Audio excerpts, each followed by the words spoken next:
Most people learning hacking never reach their potential because they're stuck in tutorial hell, watching endless YouTube videos, collecting certifications that don't matter, and never actually building anything or breaking anything real. They know theory, they can recite OWASP top 10, but put them in front of a live target and they freeze, because knowing about hacking and actually doing it are completely different skills.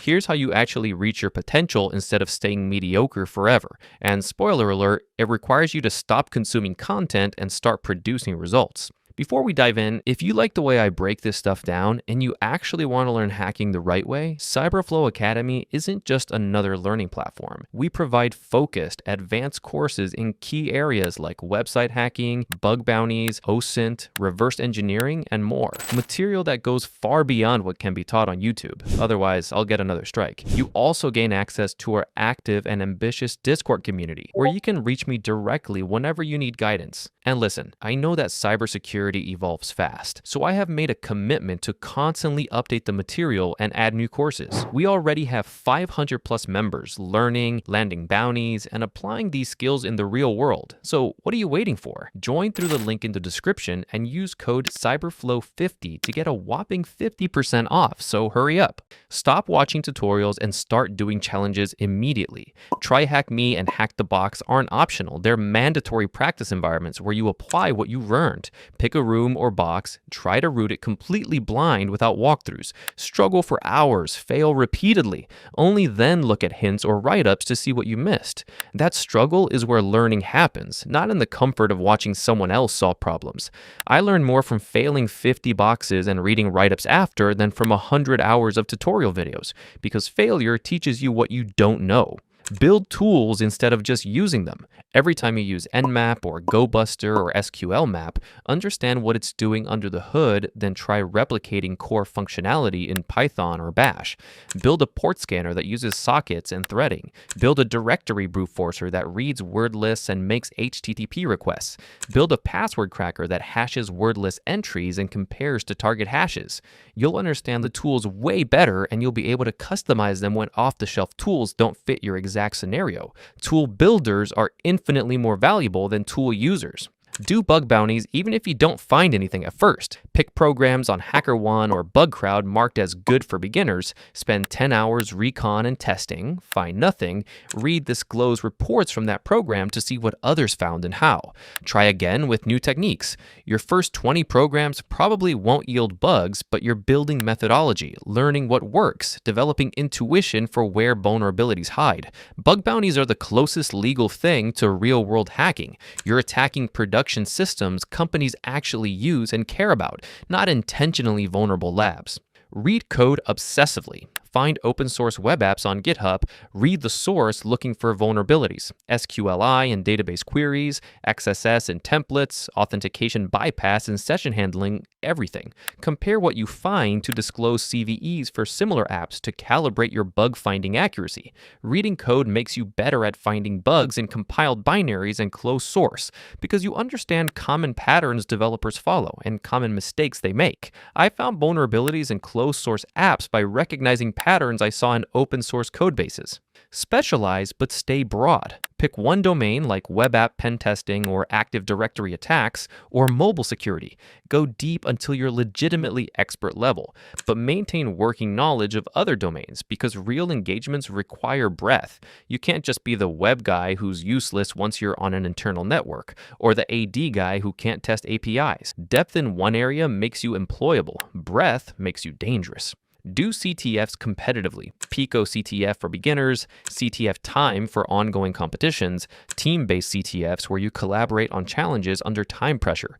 CTFs teach you to work fast, prioritize targets, recognize patterns instantly, skills that transfer directly to bug bounties and pen testing. The best hackers I know all did competitive CTFs. It's like sparring for combat sports. Practice under pressure builds skills passive learning can't. Learn adjacent skills that multiply your effectiveness. Scripting in Python or Bash for automation, networking fundamentals so you understand protocols, not just tools, web development so you know how apps work before breaking them, Linux and Windows internals for privilege escalation, cloud platforms like AWS and Azure because everything's moving to cloud. Hacking isn't just exploitation, it's understanding systems deeply enough to break them. Accept that you'll always be learning because this field evolves constantly. New frameworks introduce new bugs, new attack techniques get discovered. Yesterday's best practice is tomorrow's vulnerability. Stay current by following security researchers on Twitter, reading blogs from people finding bugs, watching conference talks from DEF CON and Black Hat, subscribing to newsletters like TLDR Sec and Risky Biz. The moment you stop learning, you start becoming obsolete. Set concrete goals with deadlines. Root 50 hack-the-box machines in 3 months. Submit 100 bug bounty reports in 6 months, regardless of acceptance. Pass OSCP or PNPT by year-end. Whatever pushes you forward. Vague aspirations like get better at hacking don't drive action. Specific, measurable goals with timelines do. Track progress, celebrate wins, analyze failures, adjust methodology. The harsh truth is most people won't do this because it's uncomfortable and time-consuming. Watching tutorials is easy and feels productive.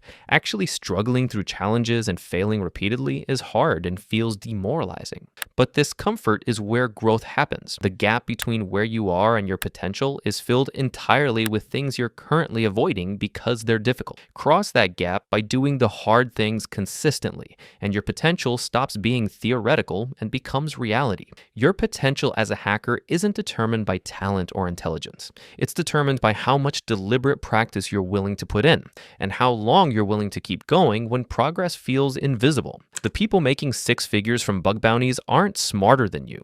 They just practiced more deliberately for longer, while most people quit. Reach your potential by never quitting. Practicing deliberately, not passively, building, not just consuming, and measuring progress in bugs found and systems compromised, not videos watched. Everything you need is in CyberFlow's Academy. First link in description. Structured path from zero to dangerous with community support and real labs. Now stop reading and start breaking things. Still stuck in tutorial hell. We got full courses step by step as well. Web hacking labs, real attack flow. Not click here, actually break the code. Reverse engineering, crack moves inside. Gidra open, ego died. Bug bounty methods that actually scale. Find one vuln, that's grocery money mail. $29, that's it bro. Skill goes up, that's CyberFlow. Python for hackers, C plus Paint. Build your own tools like this, that own. New course dropping every month. No content drought, we stack it up. Private Discord, killers in chat. Stuck on a bug, we fixed that.